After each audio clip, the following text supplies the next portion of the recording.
Welcome to Love and Relationship. My name is Indon. Today I will be talking about the 2C's of a woman's temptation in marriage. The 2C's of a woman's temptation. But before then, I want to talk about the fact that there are internal and external temptations, just like it happens to a man as well. Now, the internal temptations are the temptations that a woman faces in her marriage with her husband. You know, when the man is not doing things the way you want him to do, he's not paying attention. And I've come to understand that one of the most challenging, factors in marriage for women is when men don't pay attention to them. They just do their thing. They are not involving them. They are not connecting with them. It's always very frustrating. And at that time, you'll be tempted to disrespect him. You'll be tempted to shout at him. You'll be tempted to do things that you shouldn't do. And I'm here to say to you, don't do that. Because the truth is, two wrongs cannot make a right. If you want to address an issue, try to address an issue in a way that you are not causing more hurt, or you are not offending your partner, because you want your partner to listen, to be able to follow through. So I've found out that one of the major internal temptations is a temptation to disrespect your husband, especially when he's not doing things the way you want him to do. The next thing is to start calling names and all of that. Listen, that is one of the worst things you can do to a man, to try and disrespect him. If you try to talk to him nicely, you can win him over. If you try to explain to him that, listen, this is the way I feel about this, and try to speak in a nice tone, a tone that, he can understand and can relate with, you can win him over. So I'm trying to say to you women today, avoid the temptations that come. That temptation to want to hit him, that temptation to want to do things that you shouldn't do, avoid them. Sometimes you can need to, just cool off, take a walk, take a stroll, talk to God about it, just relax, because you understand that man is not perfect, neither are you. So whatever you want to do, try and understand that, yes, every man have their weaknesses. How do I help this man overcome this weakness? Rather than judge him or criticize him, I still love him. I want him to become a better man. I want him to become a better leader. How do I help him? So those are the angles that you come from to see how you can help him. And pray for your man. Pray for your man. Pray that God will give him the wisdom, the understanding that he needs to guide and to lead you through.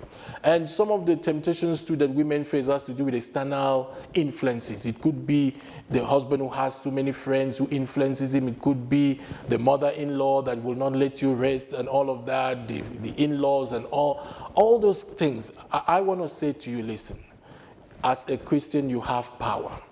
Use the power that you have in prayers.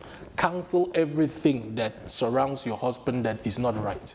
And lose God's grace upon his life. Lose God's knowledge, understanding, and wisdom for him to do the right thing.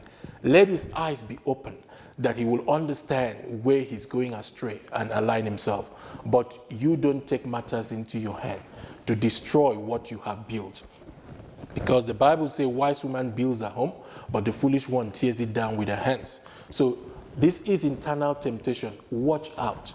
Make sure that you understand the kind of marriage you want to build. And make sure that every word you speak and actions that you do is going to lead you to fulfill that kind of marriage, not to destroy it. Don't allow anger, don't allow, situations change who you are. Try and understand that God is still in control. And he has the heart of your husband in his hands, and he can turn it as he pleases. So I want you to trust in God. Now, the second kind of temptation is external temptations. This is one temptation to watch out for. This is the one that I call the 2C's of a woman's temptation. It's a temptation for care and comfort. For care and comfort. Now, you see, a woman is easily moved when people show her care, when she receives care from people. Care could come in form of affection. Care could come in form of lovely words, in form of gifts, in form of, people chasing after her, in form of being desired. All of that is people showing care to you. Do not fall for that, especially if you are married. There is no need to say, oh, my husband is not showing me the care and affection I need, so this man is showing it, so let me take it. You cannot take that from a stranger. That man is showing you that care with an intention. He has a certain intention. He wants to be with you, wants to sleep with you. And most time when he succeeds sleeping with you, that care disappears. And I want you to understand, I want to say this to our ladies. Please be very careful. Don't be moved by the sweet tongue of men. Because the truth is that if you cheat on your husband with a man, and you expect that man to respect you, to value you, to be in a relationship with you, you know that that is far-fetched. Why? Because the man will think in his heart to say, if you were not faithful with that person, how will you be faithful with me? So what I'm trying to say is, please do not fall for that, because you will not have the respect that you need. So it's just a temptation. It's just a temptation. In your workplace, wherever you are, see it as a temptation. Believe in who you are. Believe, God has made you complete. Try to fix things with your partner rather than fall for the temptation of care. And the temptation of comfort is about, provision. Sometimes women face this temptation of men who have money and they want to buy your love with money. You know that money cannot buy love. So there is no point to even think about it, to say, oh, this man is rich. Maybe I can get this money and do 1, 2, 3, and then I'll be able to help my husband and my children. It's not possible.